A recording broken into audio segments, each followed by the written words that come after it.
Oh, konseling kelompok kalau Heeh. gitu. Misal kayak Itu mereka gimana yang itu? telat ya. Hmm. Misalnya yang telat tuh ada 10 orang Heeh. gitu. Atau misalnya yang pacaran gitu. Misalnya 7 orang. Ya 7 orang misalnya pacaran. Bukan gitu maksudnya. Jadi guru BK tuh nggak selamanya menakutkan kan? Kalau Atau dari perspektif guru BK sih iya ya. Halo teman-teman, balik lagi di podcastnya Danu. Kali ini gua kedatangan guru BK. Ketawa nggak tuh? Hai, Nurul Dwi guys. Asrifa. Makasih ya Nur udah mau datang ke podcast gua. Oke, siap. Jadi gua didatengin guru BK ini bukan karena gua yang lagi nakal ya. Lagi Nur, di konseling. lagi konseling ya sekalian konseling ya. Lu tuh kok bisa kepikiran ini sih Nur, mau jadi guru BK itu gimana tadinya Nur? Kalau kepikiran sih sebenarnya belum pernah mikir mau jadi guru sih. Awalnya nggak pernah ada cita-cita gitu ya maksudnya.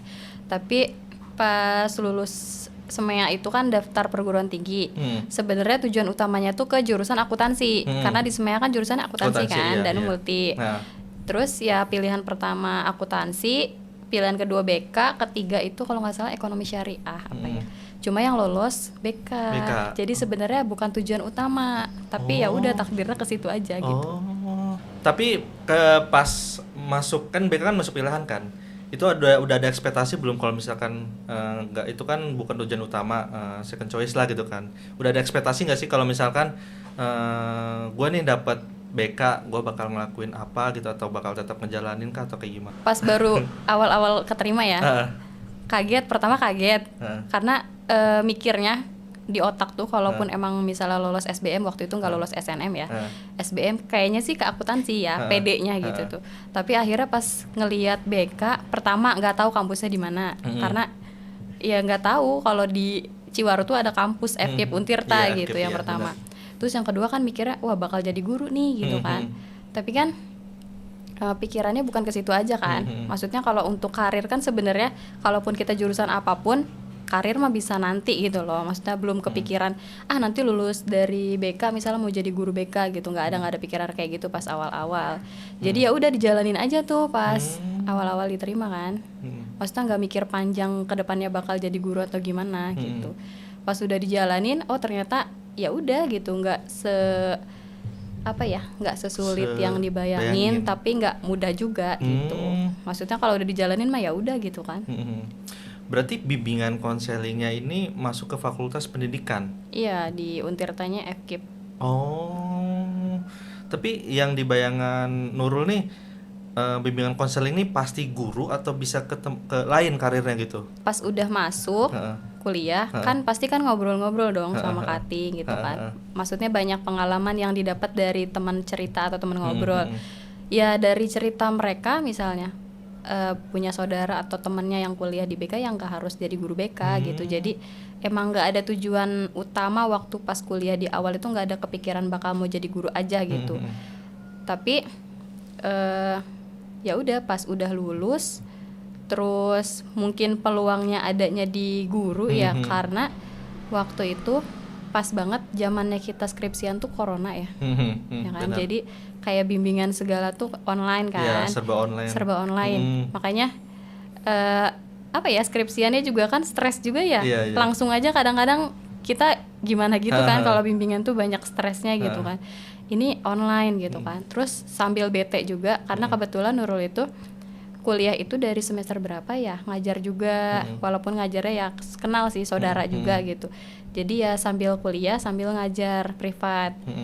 Terus sampai skripsian itu masih ngajar privat saudara.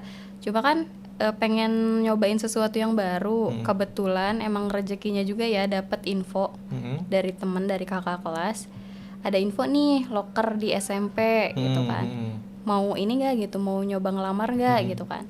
Terus ya karena posisinya dibilang pengen banget juga enggak, cuma wah coba deh gitu kan. Belum pernah juga kan ngajar di SMP karena waktu PPLK juga sekolahnya online juga gitu. Jadi kayak belum nemuin pengalaman di sekolah tuh kayak gimana ngajarnya. Sebenarnya ya batu loncatan juga ya awalnya gitu tuh. Maksudnya bahasa kasarnya mau ke situ. Cuma pas udah dijalanin tiba-tiba ya udah mengikuti aja gitu jadi guru sampai sekarang. Yang tadi kata Nurul kan sempat jadi guru privat ya.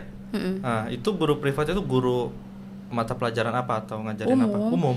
Sebenarnya guru bukan privat ya, lebih ke ngedampingin aja sih. Jadi kan waktu kan dari sebelum corona. Jadi sebelum corona itu ya udah kalau misalnya si anak ini ada PR dibantu gitu tuh. Terus ya ngajarin sedikit-sedikit juga gitu. Ya sambil belajar lagi juga sih ya. Sebenarnya kan pelajaran SD udah lama banget tuh kita nggak pelajarin, tapi kan sambil belajar juga gitu. Tapi pas corona itu ya benar-benar ngedampingin kayak orang tua aja sih. Kebetulan saudara ini orang tuanya kan kerja. Jadi ya ngebantu misalnya ngerjain PR gitu kan. Ya lebih ke banyak waktu corona karena emang ngedampinginnya kan dari pagi sampai siang gitu. Biasanya kan cuma malam paling sejam gitu, 2 jam gitu. Itu pas Nurul ngedampingin itu secara langsung atau online? Langsung. Oh langsung. Oh jadi dipanggil gitu itu, ya? Iya, dipanggil ke rumahnya untuk dampingin belajar siswa SD. Itu berapa lama Nur selama jadi guru privat? Kan awalnya Nurul tuh ikut HMJ tuh himpunan mahasiswa jurusan. HMJ BK dari semester 2 apa ya? Pokoknya awal-awal kuliah aja. Nggak nyampe 4 sih. Berhenti tuh. Pokoknya pas kepengurusan baru kalau nggak salah semester 3 atau 4 gitu. Berhenti. Kayaknya capek deh di HMJ kan sampai pulang subuh bahkan kalau misalnya ada rapat segala macam. Emang pengalaman juga sih ya gitu. Cuma kayaknya pas dapet tawaran gitu kan dari teteh juga sih mau ngajarin gitu kan. Akhirnya takutnya waktunya nggak ini ya kebentrok atau gimana gitu. Jadi akhirnya HMJ berhenti terus ke ngajar. Cuma yang malam doang apa ya kalau nggak salah tuh. Kayak cuma ngajarinnya cuma sebentar doang, sejam 2 jam gitu. Udah tuh dijalanin. Berarti sekitar berapa tahun ya? Berarti dari semester 4 2 tahun. 2 tahun. 2 tahun kurang lebih. Oh, 2 tahun. Kurang lebih. Udah banyak banget ya. Udah lama banget ya. Untuk siswanya banyak? Enggak. Satu orang yang sama? Selama 1 orang.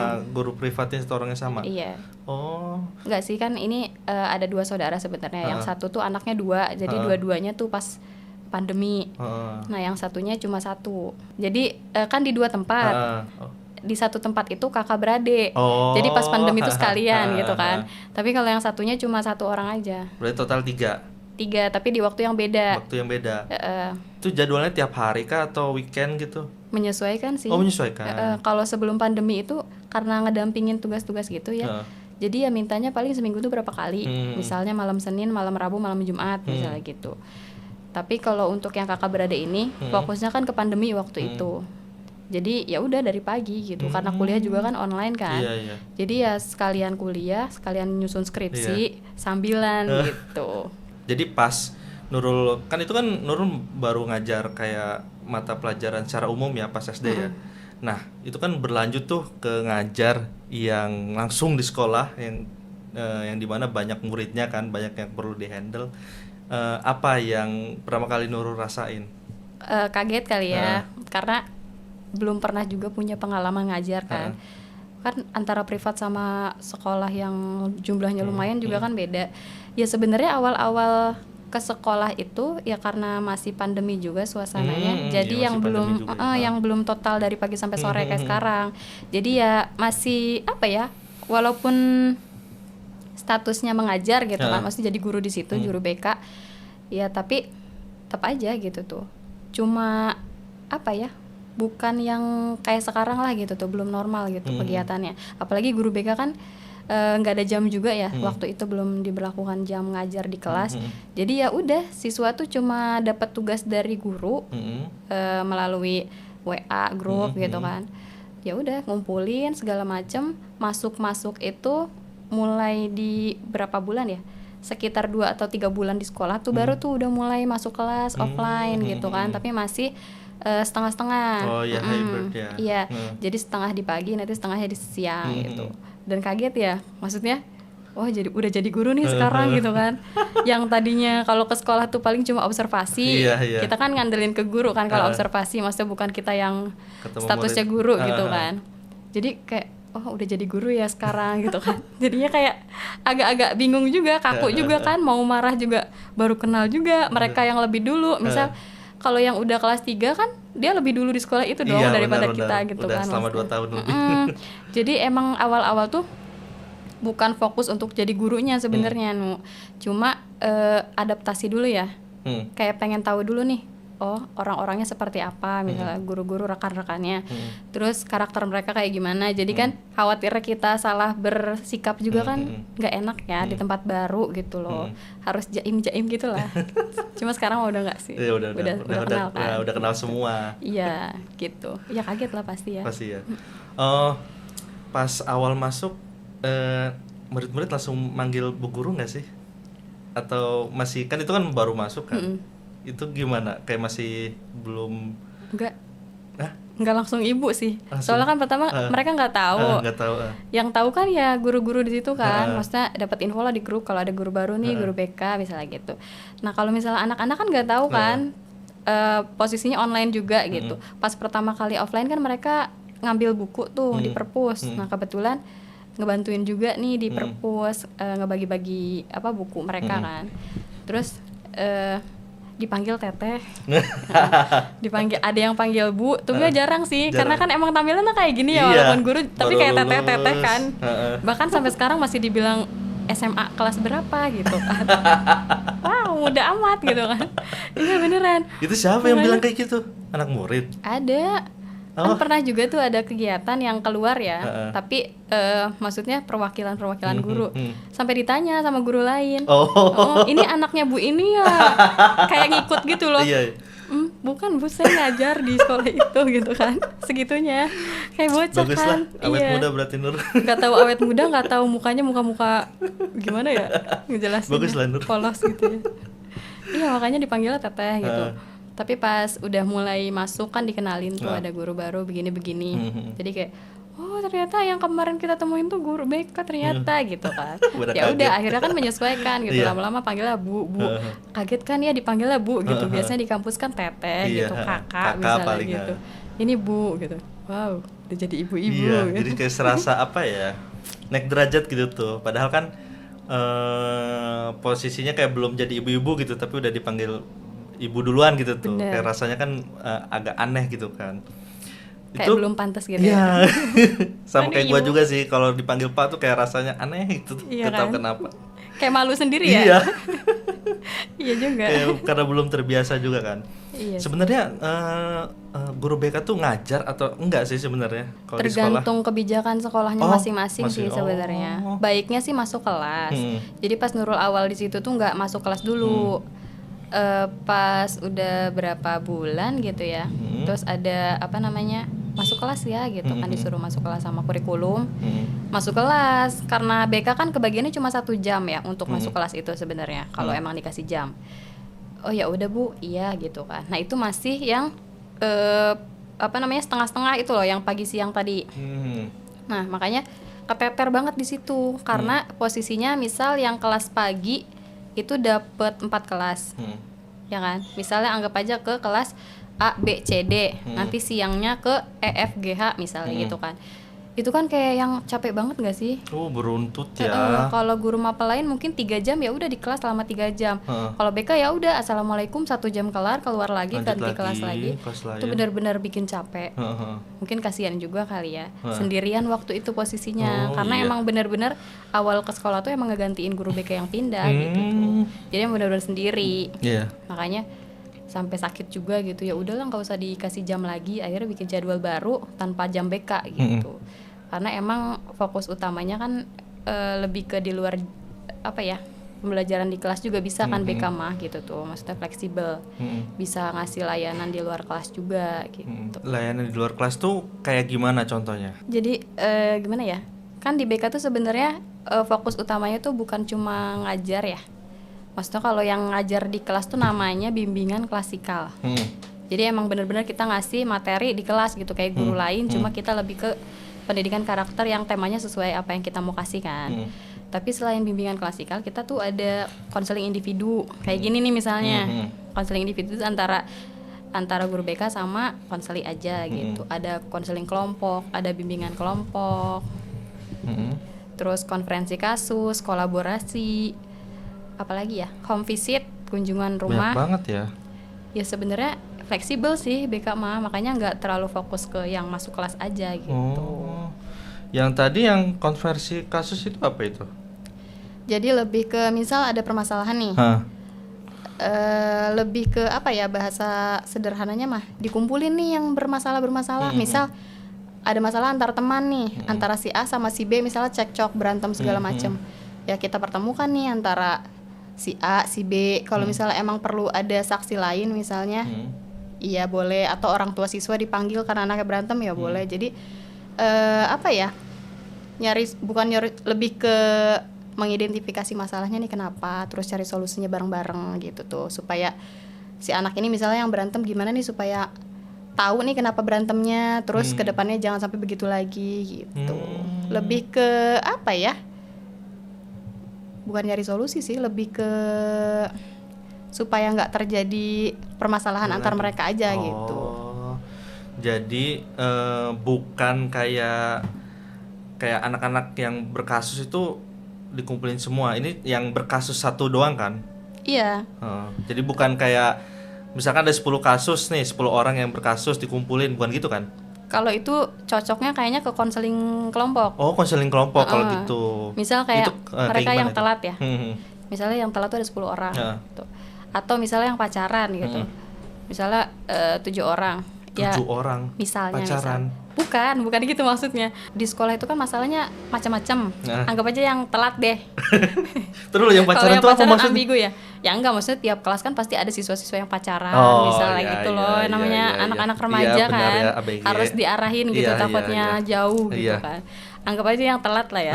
Takutnya nantinya mikirnya kemana-mana soal kayak ini ya.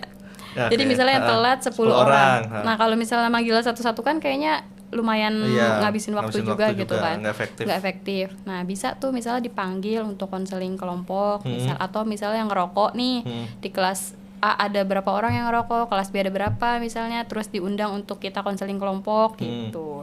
Bisa. Itu konseling kelompok di ruangan kah, satu ruangan kah, atau kayak di ruangan di luar, di outdoor gitu kah? Menyesuaikan sih sebenarnya. Iya, cuma baiknya kan sebenarnya di ruangan. Cuma namanya ruangan kan nggak terlalu besar gitu ya, terbatas. Kalau emang yang jumlahnya nggak cukup, terus bisa lakukannya di kelas ya nggak apa-apa gitu tuh. Cuma biasanya sih di ruang BK. Cuma kalau yang pengen lebih fleksibel, mungkin kalau yang hati merekanya panas-panas gitu kan, cari yang tempatnya yang lebih enak gitu.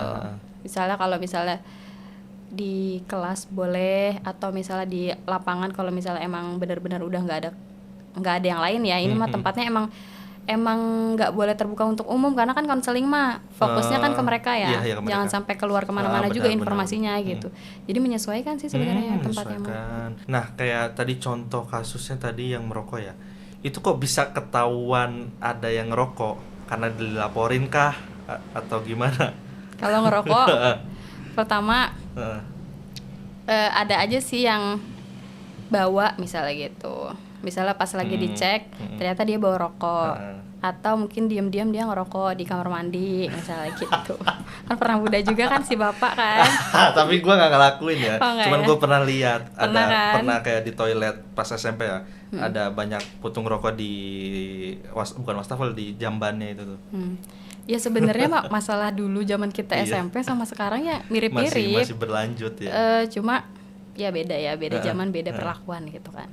Gitu sih. Terus penyelesaiannya apa? Masa cuman kayak jangan ngerokok ya gini-gini, nggak mungkin dong kayak gitu kan untuk ininya, pendekatannya. Iya, pendekatannya itu sih sebenarnya yang PR-nya ya. Karena kan sebenarnya untuk jadi guru BK tuh kalau versi sendiri sih ya, harus pertama tuh dekat dulu sama mereka. Soalnya di umur-umur remaja tuh kalau misalnya ngerasa kita itu guru yang gimana-gimana, misalnya yang menyebalkan atau yang tukang marah-marah atau gimana kan, persepsi merekanya pandangan ke kitanya jelek kan. Jadi mau kita ngomong 1000 kata juga kayaknya kayaknya nggak masuk ke hati gitu kan. Jadi ya udah awal tuh harus pendekatan dulu. Nah misal ada yang ketahuan ngerokok nih, ya ada aja sih kadang laporan dari guru, kadang yang lebih apa ya, yang lebih memperhatikan terkait merokok sebenarnya bapak-bapak ya, kayak Wakasek Kesiswaannya juga kebetulan bapak-bapak, jadi ya berkolaborasi juga gitu untuk nanganinnya. Biasanya sih dapat laporannya dari beliau gitu, atau misalnya guru-guru lain yang olahraga kan bapak-bapak juga gitu. Sebenarnya kan kalau untuk laporan sih sumbernya dari mana-mana ya gitu. Biasa Nurul ngedekatinya gimana tuh biar kayak ngerasa apa sih, pandangan siswa ke guru BK ini kayak serasa teman, itu pendekatannya kayak gimana? Kayak gimana, kayak misalkan nanya apanya kah, kesukaannya kah, atau gimana gitu untuk komunikasinya ya, maksud gua tuh. Kalau untuk komunikasi sebenarnya bingung juga ya. Kalau kita terlalu receh juga kayak takutnya mereka ngeremehin ya kan. Iya, jadi kayak mau wibawa juga kayaknya susah juga untuk deket gitu kan. Jadi sebenarnya tarik ulur ya. Kalau untuk pendekatan ya kita mungkin nanyanya bukan hal yang utamanya dulu gitu, bukan ke misalnya ngerokok ya udah tanya ke rokok, enggak. Biasanya sih tanya kayak dia anak berapa gitu tuh, secara umum aja. Terus dia tinggalnya sama siapa? Kan ada yang sama orang tua, ada yang mungkin sama saudara gitu kan. Itu pertanyaan umum sih.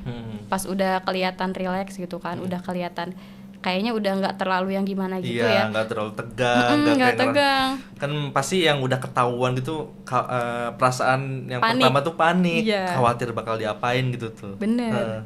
Udah gitu kan kayaknya persepsi anak-anak sekolah tuh kayaknya ke guru BK tuh kayaknya jelek banget ya. Iya, emang pasti. Iya jelek banget kan. Kayaknya konotasinya tuh ke hal yang negatif mulu gitu kan. Makanya pas manggil anak tuh ya ada yang tremor, ada yang sampai nggak ngelihat mata gitu kan saking takutnya. Terus kayak hati tuh kayak segininya amat sih gitu ya, saya sebagai guru kayaknya gitu banget gitu. Itu sampai tremor tuh gimana? Bahkan kalau misalnya dipanggil gitu ya, misalnya minta tolong dong, tolong panggilin si A kelas berapa misalnya gitu. Kan dipanggil tuh sama dia kan nangis, nggak mau, nanti saya kalau masuk BK pasti gimana gitu. Pokoknya dia ngejelasin sampai nangis gitu kan. Lucu sih, namanya kelas 1 kan. Tapi pas kita bukan ngeliatin ya, istilahnya kita memperlakukan dia sebagai manusia. Manusia nggak tuh? Jadi kayak merekanya juga tahu, oh ternyata nggak semenakutkan yang dia pikirin gitu. Toh sebenarnya tergantung cara kita nanganinnya ya. Maksudnya dari guru BK atau misalnya guru-guru lain juga, ya masing-masing guru tuh kan pasti punya apa ya? Pendekatan. Masing-masing. Ya punya pendekatan iya, tapi punya auranya sendiri ya. Auranya. Maksudnya kayak si guru ini kayaknya begini deh. Cuma ya nama dari gurunya, misalnya guru BK, ya udah pandangannya jelek ya jelek dulu awalnya gitu kan. Tapi pas mereka mungkin pas udah ngejalanin, pas di konseling tuh nggak gimana-gimana, ya udah gitu, biasa aja. Cuma ya kalau kitanya terlalu yang pendekatannya kayak tadi tuh, kayak terlalu PDKT banget, yang dikhawatirin kayak ngerasa udah bestie nih ya gitu, bener. karena emang pernah kejadian dekat. juga. Pernah kejadian. Kayak udahlah guru BK-nya juga udah bestie misalnya gitu, kan kesel ya, kayak seolah-olah emang kalau deket kita nggak boleh yang gimana-gimana gitu. Jadi ya itu sih tarik ulurnya tuh di situ gitu. Di satu sisi kita juga harus marah gitu kan, tapi di sisi lain kita juga perlu nyiptain supaya mereka tuh nggak benci sama kita gitu. Gitu, gimana ya? Pokoknya gitu. Iya. Kebayang lah. Ya begitulah. Yang apa sih yang kayak udah tadi kan sempat Nurul ngasih tahu kalau ada yang sampai ngeremehin gitu ya. Itu pendekatannya ngapain lagi tuh, Nur? Dibalikin, ditegasin kah atau gimana? Iya. Yang kasus yang itu ya. Iya, misalnya kan kalau misalnya balik lagi ke tadi, misalnya dia ketahuan nih ngerokok, ya ada yang langsung di konseling kelompok karena mungkin jumlah yang melakukannya banyak, konseling kelompok kan. Cuma kalau yang mungkin 1 atau 2 lebih nyampenya tuh biasanya individu. Nah, iya. Karena biasanya anak-anak tuh melakukan apa ya sebutannya pelanggaran ya. Pokoknya melakukan hal yang negatif tuh biasanya latar belakangnya dari keluarga dulu. Istilahnya mah kalau terjadi apa-apa di rumahnya, pasti pelampiasannya di sekolah gitu. Bukan pasti sih, biasanya. Gitu. Biasanya kalau di rumahnya itu dia mendapatkan hak yang totalitas, misalnya dari keluarganya, ya lebih minim gitu loh melakukan hal yang di luar Nurulnya gitu. Ya sebenarnya kesel ya, kayak ya Allah nggak ada wibawanya banget gitu, bukan wibawa ya, nggak dihargain banget gitu. Ya dipanggil 4 mata, terus kayak yang to the point-nya, kamu emang pernah ngomong begini, nganggepnya udah deket gitu sama ibu, tapi ngerasa biasa aja gitu kalau ngelakuin apa aja gitu, karena udah ngerasa deket. Ya anak-anak umur segitu ya banyak ngelesnya awalnya, cuma ya gimana caranya kita aja sih untuk bikin mereka jujur gitu, sampai akhirnya ya udah kalau jujur ya udah dikasih apa ya, lebih kemasukan ya, ya nggak boleh kayak gitu, kalau sama guru tuh begini gitu. Ya balik lagi ke anaknya, ada yang emang diomongin sekali tuh nerima gitu kan, ada yang malah mereka seneng gitu kalau dipanggilin, Karena kayak nggak rasa gimana? gimana ya, kayaknya keren mungkin ya kalau dipanggil BK tuh, gue nih banyak masalah nih gitu. Oh iya. Nggak ngerti sih sama alur pikiran mereka gitu, karena emang pernah ada yang bikin status terus kayak temennya tuh, Bu, dia tuh kayaknya bangga banget deh kalau misalnya keluar masuk ruang BK gitu. Kenapa? Nggak ngerti saya juga gitu dari statusnya dia gitu. Kayaknya standar keren bagi anak sekolah tuh sering masuk BK karena nakal. Dan nakal tuh bisa dibilang keren mungkin ya. Mungkin ya pandangan mereka kan ya, kalau kita sih dulu kayaknya ngerasanya takut kan. Iya sih, gue pas sekolah sih ngerasanya takut ya, malah kayak kalau ada temen yang masuk BK tuh ya jadi bahan omongan gitu tuh. Iya, kalau dulu tuh kayaknya yang masuk ngerasa. BK bisa kehitung ya. Iya. Iya, benar. kayak beda sekolah juga sih. Dulu pernah ada yang ditilang temen, bawa-bawa polisi ke sekolah, sampai pas upacara kita pada nengok semua gitu kan, karena ya teman itu ditilang gitu, sedangkan di sekolah kan gak boleh bawa motor misalnya gitu kan. Ya pokoknya viral tuh karena satu kasus itu, karena tahu gitu kan. Tapi kalau kok bisa sih sekolah si polisinya ini ke sekolah? Nggak tahu itu ceritanya gimana, karena kan pandangan siswa mah ya taunya tuh cuma apa yang kita lihat kan. Itu kenapa sih ini misalnya gitu kan, menyebut namanya nggak enak. Terus? Biasa lah kan, emang kesayangan banget kan, suka dipanggil gitu, dinasehatin. Cuma di saat itu dia nggak tahu ya ngelakuin apa, punten-punten ya, mana orangnya imut gitu kan, laki-laki. Terus dia bawa motor, kayaknya ditilang. Tiba-tiba pas di kelas tuh udah ada helm dia gitu. Ternyata mungkin di jalan pas kita lagi upacara dia telat itu karena ditilang. Cuma polisinya mungkin karena masih sekolah ya, jadi untuk ngobrol segala macamnya mungkin di sekolah. Kita nggak mengikuti lebih jauh sih kasusnya kayak gimana, cuma yang diinget tuh itu gitu tuh pas di SMP satu kasus tuh kayaknya semua tahu gitu kan, ya nggak sih? Iya. Saking jarangnya yang masuk BK bener, gitu. kan? Kalau sekarang ya udah gitu, biasa aja. Berarti pas selama Nurul jadi guru BK malah ngerasa lebih banyak ya yang konseling ke Nurul ya? Ya nggak tahu juga sih. Ini kan cuma pandangan ya. Waktu di SMP kan kita fokusnya belajar dong. Nggak pernah nanya juga ke guru BK kan, Bu, siapa aja yang masuk ke ruangan ini, nggak juga kan? Iya benar. Maksudnya mungkin dari sudut pandang kita sedikit. Nggak pernah tahu kan yang tahu. guru BK itu manggilin tiap hari itu siapa aja waktu di SMP. Kalau sekarang karena yang ngejalanin gitu kan, ada aja gitu ya. Tiap hari ada nggak? Hampir tiap hari ada nggak? Kalau dibilang tiap hari banget enggak. Ada fase-fase yang mereka tuh enggak ngelakuin itu. Misalnya besok mau libur panjang nih, hari ini tuh nggak ada biasanya.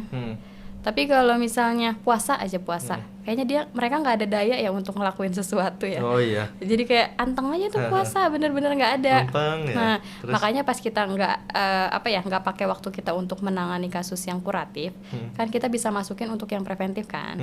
Pencegahan. Karena kalau misalnya alhamdulillah nih nggak ada kasus yang kuratif nih yang penanganan. Berarti kan kita bisa lakuin bimbingan kelompok. Bimbingan kelompok itu kan yang layanan yang diberikan supaya tidak terjadi gitu loh. Maksudnya untuk pencegahan kan. Contohnya? Misalnya bimbingan kelompok itu, misal ya temanya itu menjadi teman sebaya yang baik, misalnya gitu. Itu kan pencegahan kan. Maksudnya supaya anak-anak yang mungkin baru adaptasi dari SD ke kelas 1 atau dari 1 ke kelas 2 atau kelas 2 ke kelas 3 itu kan adaptasinya beda tuh setiap jenjang. Maksudnya supaya mereka tuh tahu nih beradaptasi di fasenya itu seperti apa. Karena biasanya dari kelas 1 ke kelas 2 itu masalahnya tuh lebih ke temen. Misalnya di kelas 7 mah deketnya sama siapa. Sini, Di kelas iya. 8 udah mulai cekcok. Heeh. Jadi lebih ke arah pertemanan nih yang kita kasih gitu. Oh, itu Nurul yang milih atau emang keliling ke kelas Nah, yang kelompok ini? kalau untuk milih sebenarnya kita kan ada assessment ya. Heeh. Assessment itu biar kita tuh tahu nih data-data anak yang perlu penanganan khusus. Misalnya assessment kan ada banyak nih. Misalnya ada gaya belajar, terus apalagi ya? Ya sebenarnya banyak. Cuma intinya di assessment itu kita pengen tahu nih si anak ini nih perlu kita treatment seperti apa. Misal kemarin kayak yang kemarin aja ya kita pakainya autobiografi. Jadi di autobiografi itu kita minta mereka tuh ngisi biodata. Misalnya namanya siapa, orang tuanya siapa, terus tinggalnya sama siapa, uang jajan berapa. Jadi kalau misalnya itu kan data untuk kita ya, biar kita punya data tentang mereka yang secara detailnya gitu. Jadi kalau misalnya terjadi sesuatu, kita kan punya data itu tuh. Maksudnya untuk lebih apa ya, lebih bisa kita nyusun strategi yang pas kita untuk nge-treatment dia gitu. Gimana ya ngejelasinnya? Iya ya, gua kebayang kok. Dari data yang udah yang udah diambil dari yang ditulis sama siswanya, jadi ketahuan nih gambaran umumnya seperti apa gitu kan. Kondisi ekonomi keluarganya kayak gimana gitu misalkan, gitu ya. Iya macamnya. gitu. Nah, yang tadi yang preventif itu kan kelompok. Itu semua orang semua siswa yang bermasalah kah atau emang satu kelas aja gitu yang nggak bermasalah juga ikut dapat materi Sebenarnya itu? mah kalau untuk pencegahan baiknya tuh semuanya ya. Semuanya. Cuma kalau untuk yang kita mau menyeluruh berarti kan bimbingan klasikal dong. Maksudnya Bimbingan biar bimbingan klasikal yang tadi masuk satu kelas untuk kan klasikal mah total respondennya kan sekelas nih. Sekelas, ya. Beda lagi sama kelas besar. Kalau kelas besar tuh mungkin 1, 2, 3 kelas misalnya dijadiin satu gitu. Itu namanya kelas besar. Kalau klasikal kan satu kelas. Nah, kalau untuk bimbingan kelompok sebenarnya untuk yang tertentu aja gitu, pasti dipilih si anak-anaknya gitu. Oh iya. Maksudnya kalau untuk yang mungkin belum ada potensi ke arah sana, ya mungkin bisa klasikal kan. Tapi kalau yang kayaknya ini berpotensi deh untuk misalnya dikucilkan di pertemanannya gitu, ya udah kita panggil tuh untuk bimbingan kelompok yang terkait apa tadi menjadi misalnya teman sebaya yang baik misalnya. Jadi konteks temanya ya tergantung dari permasalahan yang kemungkinan bakal terjadi. Kalau preventif. Yang preventif itu yang tadi yang kelompok ya. Bimbingan kelompok. Yang bimbingan kelompok. Yang tadi kata Nurul contoh kasusnya yang biar apa sih nggak ada cekcok di kelompok itu, kelompok siswa itu. Nah, Nurul bisa mengetahui ada cekcok itu dari mana? Laporan kah atau gimana?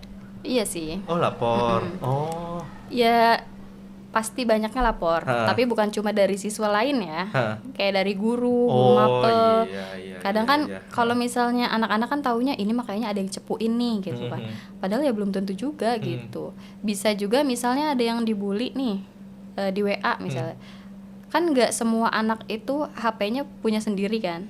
Misal pakai punya orang tua, orang tuanya tahu nih anaknya dibully, kan orang tuanya pasti nelpon wali kelas misalnya minta pertolongan buat anaknya nih supaya nggak dibully gitu kan, tanpa pengetahuan anaknya. Tapi kadang kan anak-anak mah mikirnya, wah kayaknya si ini nyepuin saya deh gitu kan, sampai akhirnya saya dipanggil nih sama guru misalnya gitu. Padahal ya itu punya persepsi sendiri ya, mereka kan menerka-nerka sendiri gitu. Tadi ngomongin bully ya Nur ya, itu bakal ini sebuah tantangan sih ya kalau ngadepin bully mah ya. Nurul ngadepin yang dibully sama pelakunya itu kayak gimana pendekatannya? Kalau untuk pendekatan sebenarnya kan kita harus tahu nih dari kacamata si pelaku sama si korban. Biasanya awal-awal tuh dipanggilnya tuh nggak bareng. Misalnya pelaku dulu nih pengen tahu kenapa dia ngelakuin itu misalnya gitu. Terus pas udah dapet kesimpulan nih dari informasi dari pelaku, manggil si korban. Maksudnya disesuaikan nih bener nggak nih tadi cerita si pelaku ini. Kan kalau misalnya si pelaku, ya orang dianya duluan sih yang begini, oh berarti kan nyambung nih gitu kan. Tapi kalau misalnya si pelaku itu ngada-ngada, biasanya sama si korban tuh beda gitu informasi yang dikasih ke kitanya gitu. Jadi ya dipanggil dulu si pelaku, si korban, baru tuh dua-duanya. Oh, setelah itu dipertemukan. Iya, dipertemukan. Setelah dipertemukan? Kalau langsung dipertemukan kan biasanya suka tunjuk-tunjukan kan. Nah, kalau makanya dipanggilnya satu-satu biar dapat sudut Pandang pandang dulu. dari keduanya gitu. Ya udah pas sudah diamprokin, ya pasti ada yang jujur gitu. Kalau misalnya si pelaku bohong pasti ketahuan kalau misalnya udah ditemuin semuanya gitu. Penyelesaiannya gimana, Nur? Ya itu kan itu salah satu penyelesaian kan. Misal konseling nih si pelaku, konseling si korban, terus konferensi kasus misalnya gitu. Kalau emang perlu melibatkan orang tua kayak tadi misalnya orang tuanya tahu nih anaknya diapa-apain, ya kan kita perlu nelpon ya, maksudnya perlu ngundang nih kalau misalnya emang kayaknya perlu deh biar orang tuanya juga ngerasa nyaman gitu sama anak-anaknya misalnya. Ya udah si orang tua pelaku diundang, si orang tua korban diundang. Jadi kayak nih anak-anak kalian tuh seperti ini loh, kemarin tuh terjadi ini misalnya gitu. Dan kalau misalnya udah aman, udah damai, orang tuanya juga terima gitu tuh kan. Ada juga kan yang khawatirnya enggak kok anak saya mah enggak begitu takutnya. Makanya dipertemukan tuh supaya biar lebih afdol gitu. Kita tuh nggak ngada-ngada orang kejadiannya emang seperti itu gitu. Karena pasti orang tua menganggap anaknya ya udah emang baik-baik aja gitu. Sikapnya kayak gitu aja di rumah, ya baik-baik aja, nggak melakukan hal-hal aneh gitu kan. Iya. Berarti ya dengan menghadirkan orang tua tuh yang bisa mencegah kasus bully lainnya kan. Karena kalau perspektif gue ya, kalau istilahnya dikasih tahu sama BK aja itu ya udah gitu tuh kan. Kalau sama orang tua kan bisa jadi sebuah apa ya, minimal double ada gitu ya. Double gitu iya, ya. double. Minimal ada rasa takut lah gitu tuh sama orang tua gitu. Kalau yang masuk BK tuh otomatis ini nggak sih, Nur? Yang masuk BK tuh otomatis kena istilahnya SP nggak sih? Surat peringatan nggak sih kalau yang masuk BK tuh? Enggak. Sebenarnya BK itu kan bukan cuma wadah untuk menangani siswa bermasalah kan. Ya. Kalau misalnya mereka mau cerita gitu kan, ada masalah antar teman atau keluarga, ya pasti inisiatif datang gitu. Ya enggak. Tapi kalau misalnya tadi yang telat atau yang ngerokok itu kan pasti panggilan khususon ya. Iya, jadi mereka diundang gitu kan. Ya udah datang gitu. Jadi ya SP itu sebenarnya tergantung permasalahannya dulu. Kalau misalnya sebenarnya tiap-tiap sekolah beda ya. Ini mah versi sendiri aja gitu. Ya kan mungkin anak itu ngelakuin sesuatu itu kan ada sesuatu ya. Dia tuh kan bertindak itu kan pasti ada yang melatar belakangi kan. Misal yang kita kenal si anak ini nih sebenarnya baik-baik aja, tapi ternyata misal bolos. Ada apa nih gitu. Nah, itu tuh pentingnya pendekatan tuh ya biar kita tahu kenapa dia seperti itu. Walaupun kadang nggak semua jujur ya, tapi rata-rata yang kondisinya emang bener karena ada masalah itu biasanya jujur. Misal si A nih kayaknya dikenal sama kita tuh kayaknya baik-baik nih anaknya, tapi ternyata di hari Rabu misalnya dia bolos. Oke, pernah juga nih, nyambung aja ya, pernah juga kejadian kita kenal nih si anak ini baik kan, ternyata bolos. Nah karena bolosnya di hari itu, jadi kan kita kan menganggapnya kadang yang bolos itu bukan bolos ya, oh mungkin sakit tapi lupa ngisi surat atau gimana. Nah tapi si anak ini ternyata bolos, dan orang tuanya tuh kan kaget ya, pasti anaknya rajin tapi kenapa bolos gitu kan. Ke sekolah tuh bingung kali ya orang tuanya, ini kenapa ya anak saya kok nggak mau sekolah. Terus pagi-pagi juga dibangunin, biasanya semangat gitu kan sekolahnya, ini mah kayak gimana, kayak ada sesuatu deh kayaknya anak saya ini kenapa, takutnya dibully. Pokoknya ada ketakutan nih orang tua nih anaknya kenapa-napa, sampai akhirnya oke ke sekolah, ke ruang PK, terus ngobrol. Emang sebelumnya kenapa Bu si anak ini kok bisa tiba-tiba? Enggak tahu Bu, saya juga bingung, makanya saya kesini tuh pengen tahu, takut anak saya diapa-apain. Oke, PR tuh kan awal, aduh harus gimana? Ya udah gini aja Bu, Ibu kan kekhawatirannya takut anaknya dibully kan. Otomatis kalau dibully kan lebih ke temennya kan, entah itu teman kelas atau mungkin teman organisasi atau ekskul. Ya udah dipanggilin tuh teman-teman kelas sama ekskulnya satu-satu sih, maksudnya gantian ya. Ada apa sama si ini? Nggak ada. Sampai pokoknya dicari tahu tuh nggak ada yang tahu kenapa dia. Kita ngerasanya aman-aman aja Bu, dia nggak ada masalah sama kita juga gitu. Pokoknya kayaknya nggak kenapa-napa juga gitu. Karena biasanya kalaupun emang ada perundungan, entah itu diledek atau apa, teman-teman tuh bakal tahu. Ya, benar-benar. Oh kemarin tuh dia diledek Bu sama si ini misalnya gitu kan. Pokoknya nggak dapat info. Waduh bingung kan kalau kayak gitu kan. Duh kenapa ya gitu. Sampai akhirnya oh ya udah gini aja Bu. Karena emang udah kenal juga nih si anak ini sama guru-guru, emang aktif kan anaknya, baik juga.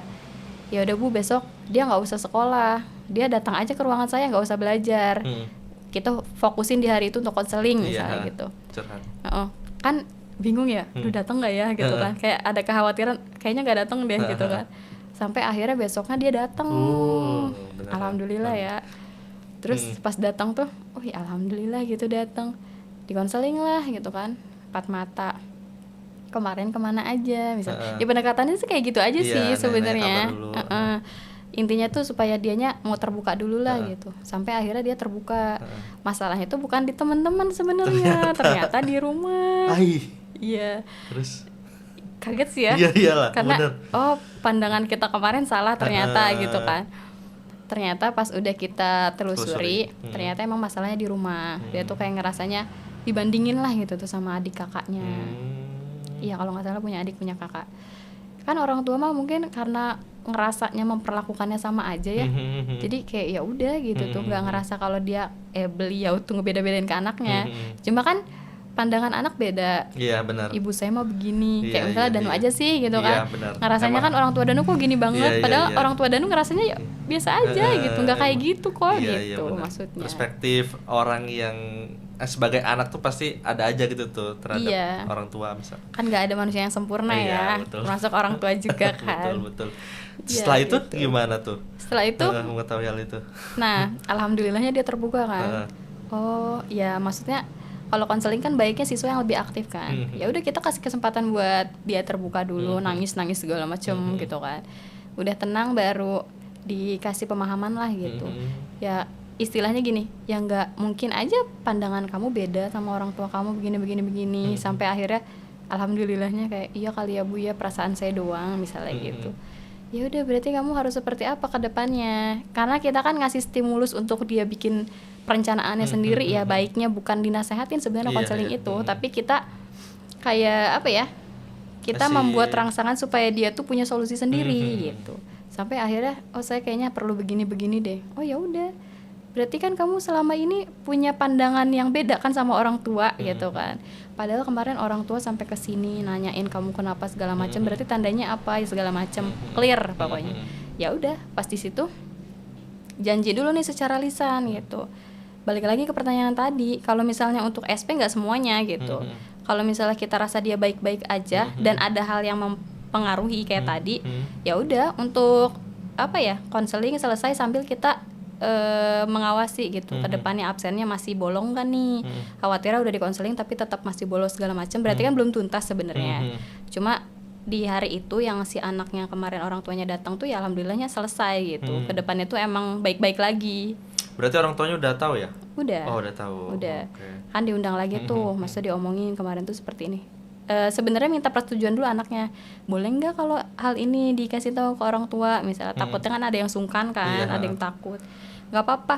Berarti sendiri aja ya yang ngasih tahu. Berarti dianya sendiri yang ngasih tahu ke mamanya. Oh, iya, iya, Gitu. iya. Khawatirnya kan kalau kita nggak sesuai ini ya, kerahasiaan Iya. kan. Kalau emang menyetujui dan mau ngomong sendiri ya lebih baik. Tapi kalau emangnya anaknya bingung untuk komunikasinya gimana, biasanya minta bantuan juga, ibu aja yang ngomong saya emang nggak mau gitu, tapi dianya setuju gitu. Gitu sih. Setelah tadi kan yang SP itu berarti yang kenakalan yang berat kah atau pelanggaran yang berat kah hitungan SP itu? Iya sih. Tadi kan bolos tuh, alhamdulillah masuk lagi. Nah itu kayak gimana ketentuannya? Nah kalau untuk SP, penasaran sama SP ya? Iya. Belum pernah dapet ya? Enggak, untungnya enggak. Mau bikin? Jangan dong.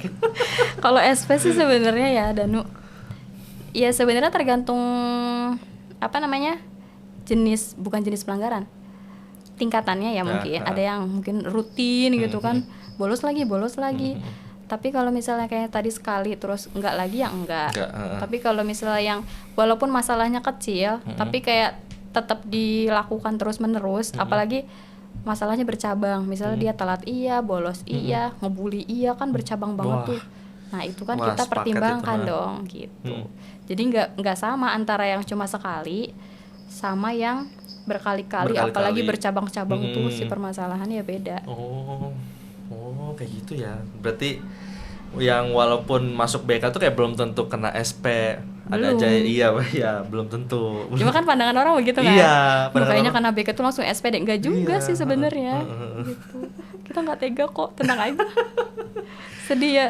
Berarti tadi udah dijelasin sih ya. Tadi yang kayak pandangan guru BK tuh kayak menakutkan, kalau guru masuk ke ruang BK tuh kayak bakal kena SP, terus kayak kalau masuk ke ruang BK tuh dianggap anak nakal, padahal itu sebenarnya benar atau enggak gitu tuh.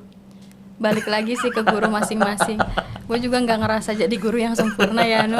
Kadang ada marahnya, ada nyebelin juga ke siswa mungkin. Namanya siswa kan, kita konseling si A sama si B kan pasti penerimaannya beda ya.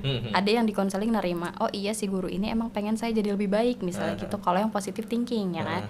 Tapi kalau anak-anak yang ngerasa apaan sih ibu ini nih ya manggil saya mulu, kan namanya hati orang beda-beda kan. Jadi sebenarnya balik lagi ke persepsi anak-anak sama si gurunya gitu. Kan beda ya. Misalnya guru BK di sekolah ini sama ini beda. Atau mungkin mereka dapat cerita dari sekolah lain, ih guru saya mah begini. Tapi enggak kok guru saya mah begini. Nah, itu kan untuk meluruskan persepsi yang keliru kan sebenarnya dari perlakuan kita sendiri. Gitu. Jadi guru BK tuh nggak selamanya menakutkan kan? Atau kalau dari perspektif guru BK sih iya ya. Cuma kan dari pandangan orang masing-masing kan. Iya sih ya. Gimana siswa sudut pandang siswanya ya terhadap guru BK ini ya. Kalau kita pada saat itu sih menganggapnya menakutkan kan? Iya. Karena sekarang Nurul malah yang menjalankan guru sebagai guru BK, jadi pandangannya berubah gitu ya. Pernah nggak sih nanganin kasus yang kayak anak yang pacaran gitu, anak siswa yang pacaran? Banyak ya. Banyak. Ya sebenarnya emang udah apa ya? Emang perkembangannya kan masa perkembangan mereka kan dari anak-anak ke remaja tuh kan pasti ada perbedaan ya. Tugas perkembangannya juga beda-beda kan. Dari segi fisik aja udah mulai berubah. Iya, udah puber lah. Puber, pandangan segala macam, fungsi segala macam. Pokoknya banyak lah, luas ya kalau ngomongin IPA-nya gitu tuh. Ya itu, kalau dari segi pacaran yang kita khawatirin kan dari zaman kita sekolah juga udah ada ya kasus-kasus kayak gitu kan. Nauzubillah yang pacaran kenapa sampai putus sekolah segala macam. Ya belum pernah sih nanganin yang begitu, jangan sampai ya Allah gitu kan. Cuma ya paling kita ya preventif tadi gitu. Kalau misalnya ada indikasi mereka untuk pacaran, misalnya dapat kabar kalau si A sama si B misalnya pacaran, ya kita kan gimana caranya supaya mereka tuh tahu batasan, terus supaya nggak ngelakuin hal-hal yang lebih jauh, yang sebenarnya pacaran juga sebenarnya dilarang ya. Cuma kan kita kalau untuk melarang anak SMP, kita aja kalau dilarang kadang-kadang suka ini apa sih larang-larang, iya kan memberontak kan.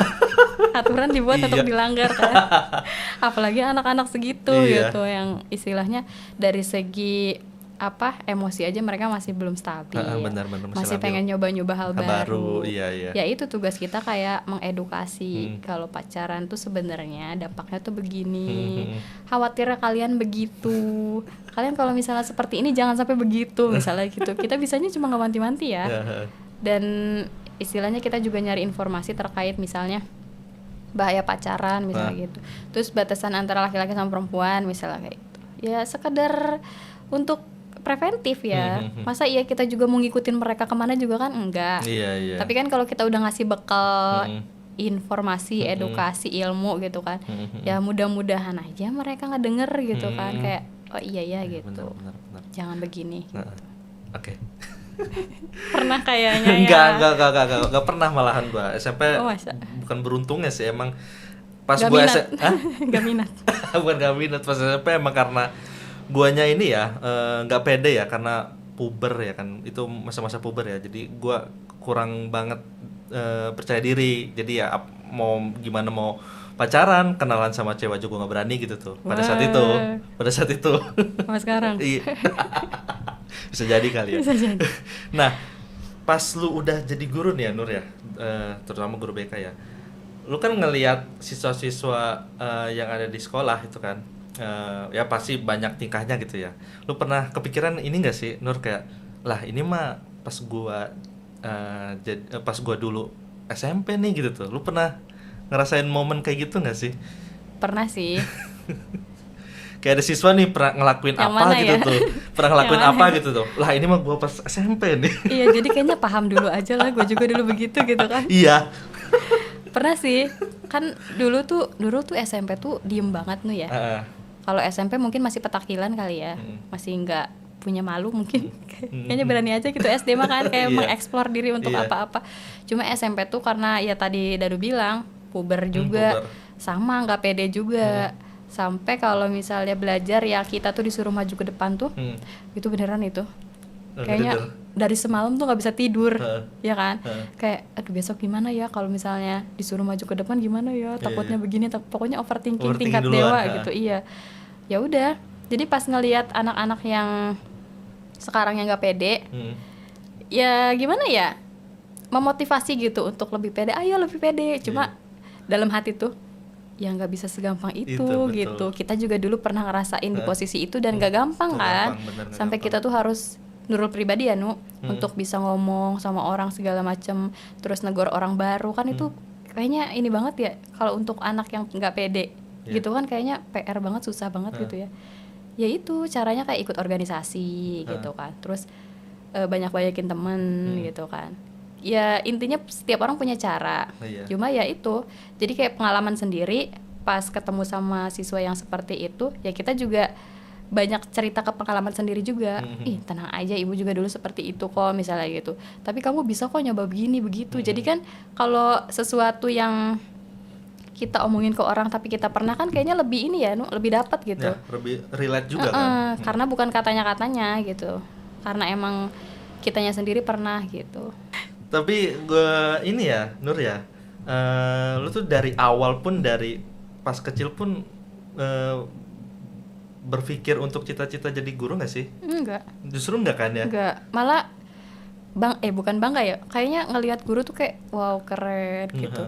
Anak-anak yang apalagi SD kan, disuruh baris aja pada kemana-mana gitu tuh, yang susah diatur. Wah keren banget jadi guru misalnya gitu. Kayaknya nggak sanggup deh gitu. Ya sampai akhirnya pas sekarang udah jadi guru pun ngerasa gimana ya untuk mentertibkan mereka tuh yang nggak gampang gitu. Apalagi yang totalnya yang lumayan gitu kan. SD aja yang cakupannya sedikit, jumlahnya aja kita kadang ngelihat guru tuh kadang kewalahan kan. Ya nggak sih, zaman SD kita ngelihat guru tuh kasihan ya, capek gitu kan. Nah apalagi yang lebih kita paling ini ya, ada-ada aja gitu tuh. Iya, makanya sekarang yang jumlahnya lebih besar ya udah kayak ya ada bingungnya pasti gitu. Kan udah dijelasin ya sama Nurul ya, kalau guru BK tuh yang nanganin siswa yang nggak cuman yang bermasalah ya, yang mau curhat juga boleh gitu kan. Kalau yang mau kalau yang mau konsul secara pribadi, kayak ini kan jenjangnya SMP kan Nurul kan. Kalau mau konsul misalkan baiknya nanti ngambil SMA kah atau SMK kah, yang kalau ini kan sebuah pilihan yang krusial lah menurut gue ya. Kalau SMK kan kejuruan kan, kalau SMA kan ya umum gitu tuh. Itu ada yang pernah konsul kayak gitu nggak? Pernah sih. Cuma kalau karir kan baiknya sebenarnya yang klasikal tadi ya, karena mereka perlu sebenarnya dapat bimbingan karir. Cuma ya balik lagi ke jadwal kitanya gitu. Kebetulan kan BK-nya ada 2 nih. Ya kadang kalau misalnya kayak sekarang nih, dari awal masuk kemarin setelah lebaran, ada aja gitu kan. Ada aja yang kita tanganin gitu. Entah itu ada yang masalah pribadi yang datang sendiri terus curhat, ada yang emang benar-benar kita yang perlu tanganin gitu karena dia ngelakuin sesuatu tadi. Ya harusnya sih sebenarnya klasikal. Kalau yang tahun-tahun sebelumnya klasikal gitu. Kita tuh kayak ngasih informasi karir ya, kayak terkait kalian mau kemana nantinya, ada SMA, ada SMK, ada MAN misalnya. Oh iya, MAN lupa disebut. MAN juga maaf ya. Parah. maaf. Padahal temen gue ada yang lulusan MAN. Nah kan, maksudnya kan kayak mereka mikirnya, Bu emang bedanya apa? Kan kalau umur-umur segitu kan mikirnya keren-kerenan ya. Kayak kita zaman dulu kan kayaknya SMK tuh kayaknya wah gitu ya. Kayaknya wah langsung PKL segala macam.